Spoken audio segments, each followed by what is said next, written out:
नमस्कार, मैं हूं श्री नारायण तिवारी और आप देख रहे हैं नेशनल न्यूज। महाराष्ट्र के मुख्यमंत्री उद्धव ठाकरे जी ने एक रहस्योद्घाटन किया है। उन्होंने शिवसेना सुप्रीमो स्वर्गीय आदरणीय बाला साहब ठाकरे की जयंती के मौके पर शिव सैनिकों को संबोधित करते हुए कहा है कि बाला साहब ठाकरे ने दिल्ली पर कब्जा करने का स्वप्न देखा था। स्वर्गीय बाला साहब ठाकरे का स्वप्न है कि दिल्ली पर कब्जा हो। उन्होंने शिव सैनिकों से पूछा कि क्या आप लोग बाला साहब ठाकरे के स्वप्न को साकार नहीं करोगे? तो निश्चित है इनके इस तरह के सवाल पूछने के बाद शिव सैनिकों ने सारे के सारे शिव सैनिकों ने हाँ कहा होगा, हाँ ही कहेगा, क्योंकि आदरणीय स्वर्गीय बाला साहब ठाकरे को जो जानता है, जो भी जानता होगा, वह यह जरूर मानेगा कि बाला साहब ठाकरे एक बार जो संकल्प लेते थे, जो कहते थे, वो करते थे, संकल्प को पूरा करते थे। दिए हुए जवान को कटनाव कदाप पसंद नहीं करते थे। उनके मुंह से एक बार जो निकल गया वो सच गलत अच्छा बुरा फिर इसके बाद उसके बारे में सोचते नहीं थे। जो निकला वो फाइनल परिणाम जो भी हो, एक अपनी वचन पर, अपनी बात पर अटल रहते थे। उनके जैसा शूर, साहसी, पराक्रमी नेता मैंने भी अपने जीवन में नहीं देखा है। मेरा उनका संबंध 88 से रहा है। मैं आपको एक फोटो दिखाऊंगा।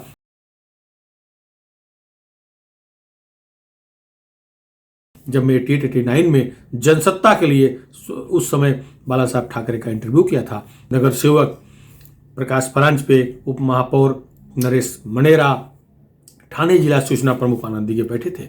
मैं एकदम नजदीक से बैठकर अभी स्वर्गीय कहना पड़ रहा है, बाला साहब ठाकरे का इंटरव्यू किया था। लंबी बात हुई थी। मुझे मराठी काम भर की आती थी, तो बीच बीच में मैं जब हिंदी बोलता था तो बाला साहब कहते थे तुम अच्छी मराठी बोलते हो, मराठी में बात करो और सीख जाओगे और बढ़िया मराठी हो जाएगी। एक तरह से वो पत्रकार खुद थे, कार्टूनिस्ट थे। पत्रकारों का हौसला बढ़ाना उन्हें आता था। बाद में मेरे उनके संबंध इतने अच्छे हुए कि मुझे श्री नारायण के नाम से बुलाने लगे। तिवारी जी नहीं, तिवारी नहीं, इतना अपनापन दिखाते थे।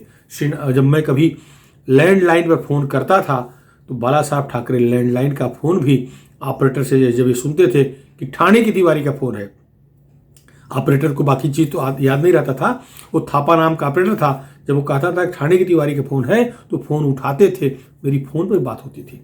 असंख्य बार बात हुई है, निजी मुलाकातें तो होती रहती थी। मैं शिवसेना बीट देख रहा था, भाजपा बीट देख रहा था, तो मैं बाला साहब को निजी तौर पर जानता हूं। एक बार उन्होंने कह दिया तो कह दिया।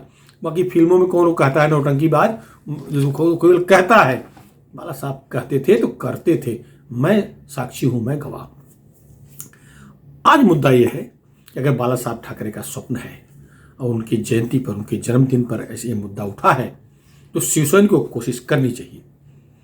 उद्धव ठाकरे जी ने, मुख्यमंत्री जी ने अपने संबोधन में कहा कि 25 साल वो भाजपा के साथ गठबंधन करके शिवसेना सड़ गई।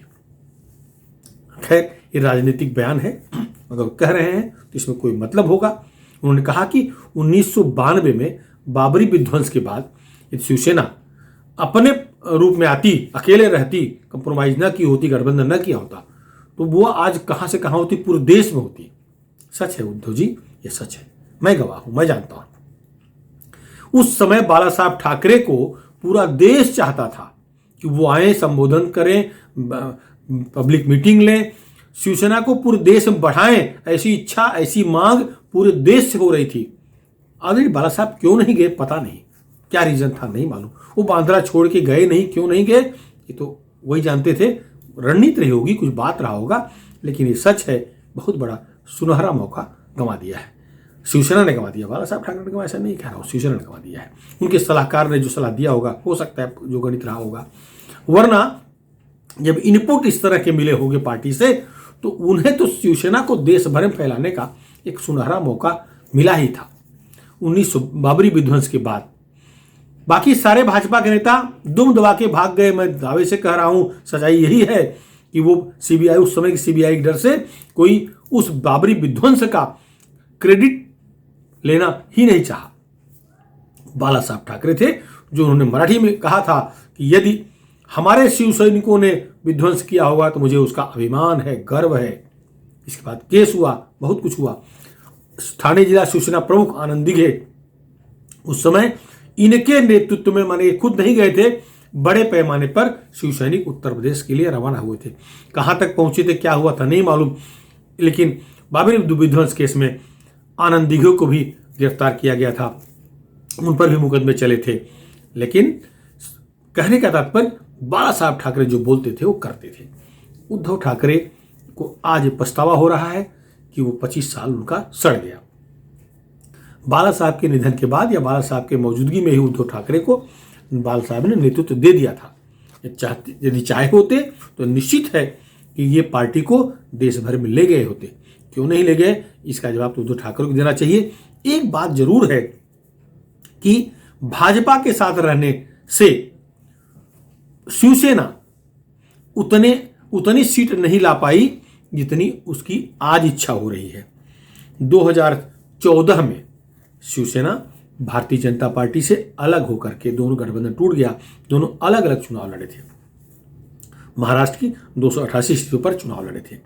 उस समय भाजपा 122-23 सीटें जीती थी, शिवसेना 63 सीट जीती थी, 100 तक नहीं गई। 95 में सत्ता आई थी शिवसेना की, शिवसेना भाजपा की सत्ता आई थी। मनोहर जोशी मुख्यमंत्री बने थे। बाला साहब की ये अनोखी चाल थी। जो लोग ब्राह्मणों से भागते थे, ब्राह्मण के नाम पे राजनीति करना कोई स्वीकार नहीं करता था, उन्हें साहस दिखाया, मनोहर जोशी को मुख्यमंत्री बनाया, संदेश दिया, शिवाजी महाराज के नाम अगर शिवसेना पार्टी है तो हम ब्राह्मणों का सम्मान करते हैं। अगर शिवाजी महाराज सम्मान करते थे वही सम्मान हम भी करते हैं। एक संदेश दिया था। बाला साहब ठाकरे थे, उनके बारे में कोई कुछ कमेंट करे तो किसी को बर्दाश्त नहीं हो सकता। तो उस समय उद्धव जी लड़े, शिवसेना अलग लड़ी, भाजपा अलग लड़ी। ये सच है, वो 63 सीट पाए थे। 2019 में गठबंधन हुआ, भाजपा शिवसेना साथ साथ लड़े। कम सीटों में चुनाव लड़ना था, भाजपा को 105 सीटें मिली, शिवसेना को 56 सीटें मिली। 63 से शिवसेना 56 हुई, 122 से भाजपा 105 पे, दोनों घटी हैं। अब संजय राउत जी को क्या तर्क लगाना है शिवसेना के विश्व प्रवक्ता, वो लगाएं, लेकिन जब दोनों कम पे लड़े हैं तो रिजल्ट भी कम आएगा, इसमें दो राय नहीं है। खैर, शिवसेना को अपना एक अस्तित्व दिखाना था। उनका मानना है कि भारतीय जनता पार्टी उन्हें सम्मान नहीं कर रही थी। दिल्ली में उनकी सत्ता है तो महाराष्ट्र की सत्ता को शिवसेना को सौंप देना चाहिए। दिल्ली की सत्ता भोगें, महाराष्ट्र सत्ता शिवसेना को दे दें, ऐसा बाला साहब ठाकरे कई बार कहे हैं, ये सच है। लेकिन जब राजनीतिक स्थिति बदली है, जनता के मन में पैठ भाजपा की बन गई है महाराष्ट्र में भी, तो भाजपा ऐसी सत्ता नहीं छोड़ेगी, यह बात शिवसेना समझ गई थी। इसलिए शिवसेना ने भाजपा का साथ छोड़ दिया। आज इस मुद्दे पर करना है कि शिवसेना ने भाजपा का साथ छोड़ा, राष्ट्रवादी कांग्रेस पार्टी की बैसाखी लेकर के मुख्यमंत्री पद हासिल किया, सत्ता में बैठने का फैसला किया, तो उसके बाद शिवसेना का विकास हो रहा है कि ह्रास हो रहा है, इस पर चिंतन करना चाहिए। राज्य भर के शिवसैनिकों की यही राय है, शिवसेना के जो पदाधिकारी हैं उनकी भी यही राय है कि शिवसेना को राष्ट्रवादी कांग्रेस पार्टी खा रही है, खत्म कर रही है, घटा रही है, चुका रही है। सब कह रहे हैं। आप सारे नेताओं के अगर निजी संबंध होंगे आपसे जिनसे, उनसे पूछें। शिवसेना को सारे शाखा प्रमुख इसी बात को कहते हैं बार बार कि शिवसेना का नुकसान हो रहा है, ये दिख भी रहा है। वहाँ विकास आघाड़ी नामक जो संगठन बनाए हैं शिवसेना, राष्ट्रवादी कांग्रेस पार्टी, कांग्रेस पार्टी मिलकर के, उसमें एक नंबर पर, उस अघाड़ी में एक नंबर शिवसेना थी, सर्वाधिक शिवसेना की सीटें थी, इसलिए मुख्यमंत्री पद उनको मिला। शिवसेना के 56 विधायक थे तो मुख्यमंत्री बने। राष्ट्रवादी के 54 विधायक थे, 2 नंबर थे तो उनको मुख्यमंत्री पद मिला। कांग्रेस 44 थी तो उनको अन्य महत्वपूर्ण पद मिले, मंत्रालय मिला। कहने का तात्पर्य, उस अघाड़ी, उस गठबंधन में शिवसेना 1 नंबर थी। अभी हाल ही में नगर पंचायतों के चुनाव महाराष्ट्र के, नगर सेवकों, नगर पंचायत चुनाव में जो निर्वाचित प्रतिनिधि चुने गए हैं, उन आंकड़ों के हिसाब से देखेंगे तो 1 नंबर पर भाजपा आई है। सारे दल अपने अपने हिसाब से लड़े हैं, कोई गठबंधन नहीं किया है। राज्य भर के जो नगर सेवकों के आंकड़ों के हिसाब से देखेंगे तो 1 नंबर की पार्टी भाजपा हो गई है और 4 नंबर की पार्टी शिवसेना हो गई है। जिनका मुख्यमंत्री है वो 4 नंबर हो गए। गठबंधन के हिसाब से भी देखें तो गठबंधन में विकास आघाड़ी में नगर सेवकों के लिहाज से 2 नंबर का स्थान मिला हुआ है एनसीपी को। 344 उनके नगर सेवक चुन के आए हैं। तीसरे नंबर पर कांग्रेस है, 316 नगर सेवक चुन के आए हैं। चौथे नंबर पर शिवसेना है, 284 नगर सेवक चुन के आए हैं। मुख्यमंत्री होकर के सब अलग अलग लड़े हैं, शिवसेना चौथे नंबर पे आ गई है। और नगर पंचायतों पर झंडा फहराने अर्थात पार्टी कब्जा होने के लिहाज से देखेंगे तो राष्ट्रवादी कांग्रेस पार्टी जो दूसरे नंबर पर थी, शिवसेना के बाद जिसका नंबर आता था, भाजपा सहित देखें, पार्टी वाइज देखें, जो तीसरे नंबर पर थी, वह नगर पंचायतों पर कब्जा करने के लिहाज से, अपने पदाधिकारी बैठाने के लिहाज से, अपना अध्यक्ष बनाने के हिसाब से वो 1 नंबर हो गई है। राष्ट्रवादी कांग्रेस पार्टी के 27 कब्जे में 27 नगर पंचायतें आ गई हैं। बीजेपी के कब्जे में 24 आ गई हैं। कांग्रेस कब्जे में 21 हैं, शिवसेना के 17 और 10 निर्दलीय या अन्य मिलकर बनाए हैं। कहने का तात्पर्य है कि शिवसेना यहाँ भी चौथे नंबर पर चली गई है। नगर सेवकों के लिहाज से भी चौथे नंबर पे, पंचायतों में कब्जा, नगर पंचायतों में सत्ता के हिसाब से भी चौथे नंबर पर। तो मुख्यमंत्री होने के बावजूद अगर शिवसेना चौथे नंबर पर जा रही है तो यह उत्थान है कि पतन है, इसका फैसला शिवसेना के नेताओं को करना चाहिए। बढ़िया बढ़िया डींग हाँकने से कुछ नहीं होगा। उद्धव जी ठाकरे मेहनत कर रहे हैं, इस समय अस्वस्थ हैं, लाचार हैं, बेबस हैं, इसमें 2 राय नहीं है। लेकिन उनकी रणनीति फेल है, उनकी रणनीति कमजोर है, ऐसा नहीं कहा जा सकता, क्योंकि वो बिस्तर पर पड़े नहीं हैं, ऑपरेशन हुआ है, रिकवरी कर रहे हैं। तो प्रशासन को देख सकते हैं, देख रहे हैं। जो आज के ज़माने में ऑनलाइन काम चलता है तो वो अपना काम चला रहे हैं। लेकिन शिवसेना पीछे जा रही है, शिवसेना घट रही है, शिवसेना बढ़ नहीं रही है। इस बात की चिंता सारे शिवसैनिकों को है। आज अगर चुनाव हो जाए तो शिवसेना की जो स्थिति नगर पंचायतें दिखा रही हैं वही दिखेंगी, अर्थात चौथे नंबर पर चली जाएगी। चुनाव के बाद गठबंधन होगा तो ठीक है, फिर कुछ रिजल्ट आए, पता नहीं। जैसे जिस तरह से ये महाराष्ट्र विकास अघाड़ी सरकार बनी है, तीनों दलों को महाराष्ट्र की जनता ने 1 नंबर दल नहीं बनाया था। 1 नंबर सबसे बड़ी पार्टी के रूप में भाजपा आई थी, जिसको 105 सीटें मिली हैं। लेकिन तीनों छोटे छोटे दल मिल करके, अलग अलग विचारधारा वाले दल मिल करके सत्ता स्थापित कर लिए, जिस पर देवेंद्र फडणवीस के बार मजाक करते हैं कि 3rd क्लास पास होने वाले 3 विद्यार्थियों ने मिल करके 1st क्लास पास होने वाले को, डिस्टिंक्शन पाने वाले विद्यार्थी को बाहर कर दिया।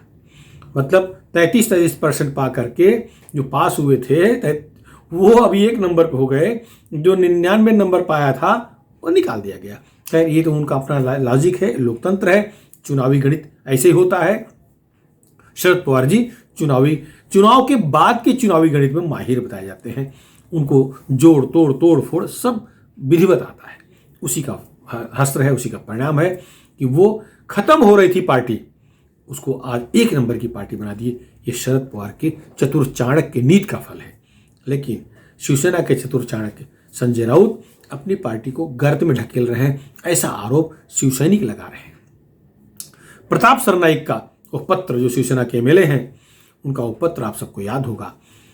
यही नहीं, अनंत गीते जो पूर्व मंत्री थे, शिवसेना के नेता हैं, उनका बयान आप सब जान ही रहे। ऐसे विदर्भ से, औरंगाबाद से, हर जगह से जो शिवसेना के प्रमुख नेता हैं कह रहे हैं, उनके बयान बाहर आ रहे हैं कि राष्ट्रवादी कांग्रेस पार्टी उनको दबा रही है। जो खत्म हो रही थी, मृतप्राय हो गई थी, जिंदा हो गई। और उद्धव ठाकरे, आदरणीय बाला साहब ठाकरे की जयंती के मौके पर कहते हैं उन्होंने भाजपा का साथ छोड़ा है, हिंदुत्व नहीं छोड़ा है। तो हिंदुत्व के नाम पर वो देश भर में चुनाव लड़ने जा रहे हैं। उन्हें एक चीज़ शायद भूल गया है कि हिंदुत्व को उनकी जो एक बैसाखी है वो नहीं मानती।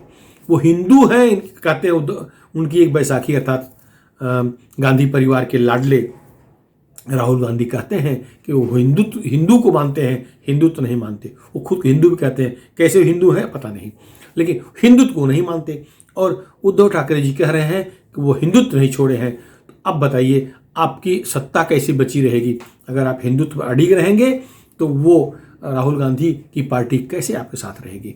पता नहीं इसका क्या भविष्य होगा, इसका क्या रिजल्ट आएगा, इसका क्या रिएक्शन आएगा, कांग्रेस क्या रिएक्ट करेगी, ये अभी कह पाना मुश्किल है। लेकिन निश्चित है अगर वो हिंदुत्व पर अडिग हैं, इस बहाने वो देश में चुनाव लड़ना चाह रहे हैं, जैसे कह रहे हैं कि हमें देश भर में चुनाव लड़ना है, हम हिंदुत्व नहीं छोड़े हैं, हम भाजपा के साथ छोड़े हैं, तो अगर उस पर अडिग रहेंगे तो निश्चित है कि राहुल गांधी नाराज होंगे और इसका दुष्परिणाम सरकार पर पड़ सकता है। खैर, पार्टी में जोश भरने के लिए, कार्यकर्ताओं में जोश भरने के लिए सब बोलना पड़ता है, शायद उस तरह से बोले होंगे, लेकिन चुनावी गणित के हिसाब से देखा जाए तो भाजपा घाटे में नहीं है, अकेले अपने बल पे वो एक नंबर पार्टी बनी हुई नगर सेवकों के लिहाज से। राष्ट्रवादी कांग्रेस पार्टी भी घाटे में नहीं है, वो भी बढ़ी है, खत्म हो रही थी, वो आ गई है। कांग्रेस को तो आशा ही नहीं थी, वो बैसाखी बन करके सत्ता में पहुंच गई। नुकसान अगर हो रहा है, नुकसान अगर हुआ है, अगर वो खत्म हो रही है, गर्त में जा रही है, तो एक ही पार्टी है, शिवसेना। इस बात को आम शिवसैनिक समझ रहा है। उद्धव ठाकरे जी समझ पा रहे हैं कि नहीं समझ पा रहे हैं? क्यों नहीं समझ पा रहे हैं? क्या मुख्यमंत्री की कुर्सी इतनी आवश्यक थी उनके लिए कि वो पार्टी को ही खत्म होते देखें? खैर, जो भी उनकी प्लानिंग होगी वो जाने। फिलहाल इस मुद्दे पर इतना ही। आपको हमारा वीडियो अगर पसंद आया हो तो आप शेयर करिएगा और अपना कमेंट हमारे चैनल नेशन न्यूज चैनल के कमेंट बॉक्स में जरूर करें। और हाँ, यदि अभी तक आप हमारे चैनल को सब्सक्राइब न किए हों तो सब्सक्राइब जरूर कर लें। धन्यवाद।